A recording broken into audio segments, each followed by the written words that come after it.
La región cervical de la columna vertebral, como lo había mencionado en otras lecciones, es una de las áreas más delicadas y complejas para el abordaje manual. Su movilidad es bastante importante, pero a la vez protege estructuras vitales. Es extraordinaria la movilidad y protege médula, raíces nerviosas, arterias vertebrales y carótidas, venas yugulares, así como conexiones faciales que repercuten en todo el organismo. Yo creo que una manipulación cervical puede aliviar de inmediato una cefalea tensional, pero de inmediato, y liberar la movilidad de la cabeza o mejorar la postura global. Pero también, si se realiza de una manera imprudente o sin la evaluación adecuada, también de inmediato puede provocar consecuencias graves. Por esta razón, la seguridad en la manipulación cervical no es solo un requisito técnico, es un principio ético y clínico fundamental, si se quiere. Yo creo que todo osteópata debe conocer las condiciones en las que la manipulación está indicada, cuándo se tiene que realizar, cuándo no se tiene que realizar, cómo reducir los riesgos, qué protocolos seguir para proteger al paciente, ¿no? Entonces, esta lección desarrolla los principios de seguridad que guían en la práctica osteopática en toda la región cervical.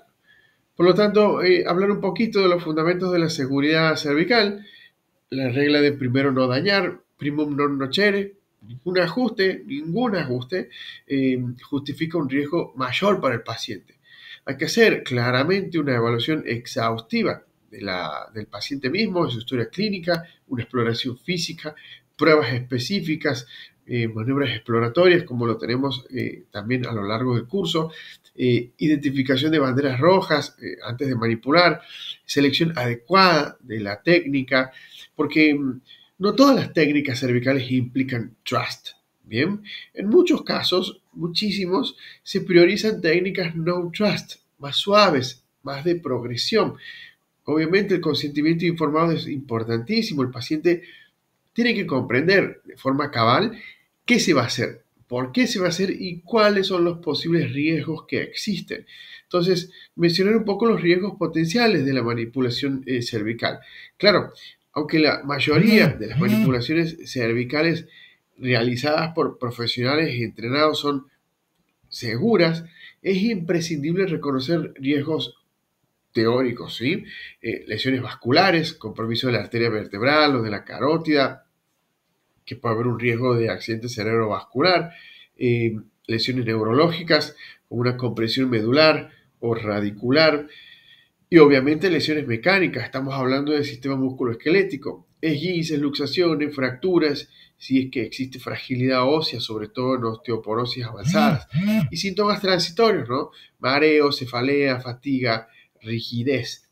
Ahora, hablar un poquito de las contraindicaciones absolutas: osteoporosis avanzada, la disección arterial, la aneurisma, insuficiencia vertebrovascular, todo lo que sean tumores, neoplasias, infecciones, fracturas cervicales, inestabilidad toxoidea, síndrome de Down, artritis reumatoidea avanzada, el síndrome de Cauda-Equina o sobre todo la compresión medular confirmada. Y obviamente mencionar también las contraindicaciones no absolutas pero relativas, como el dolor agudo intenso, las hernias de disco sin signos neurológicos graves, o la osteopenia o la edad avanzada en un paciente que tengamos, ¿no? El embarazo también es una contraindicación relativa. Se evita toda manipulación de alta velocidad, sobre todo a nivel cintura. Patologías reumáticas en una fase no activa.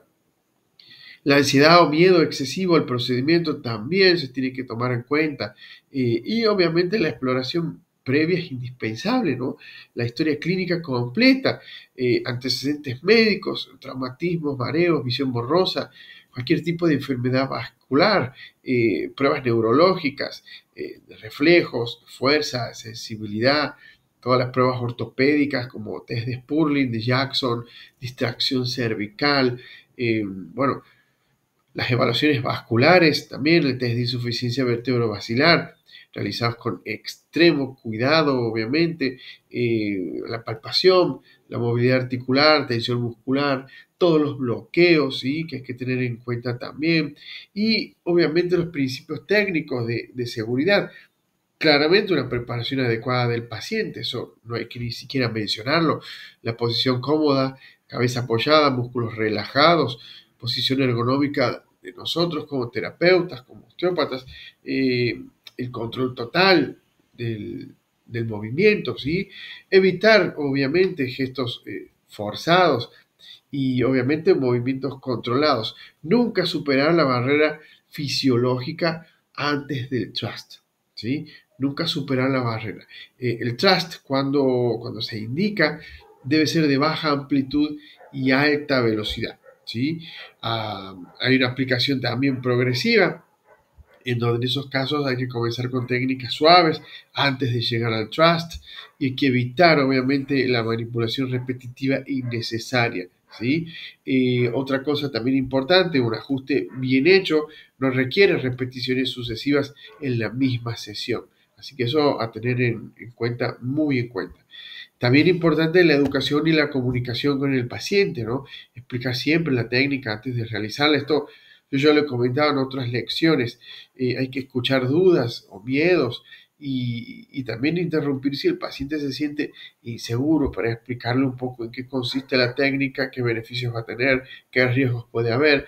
Explicar que el clic no es lo importante, que a veces el paciente cree eso, que sí es importante la restauración de la movilidad.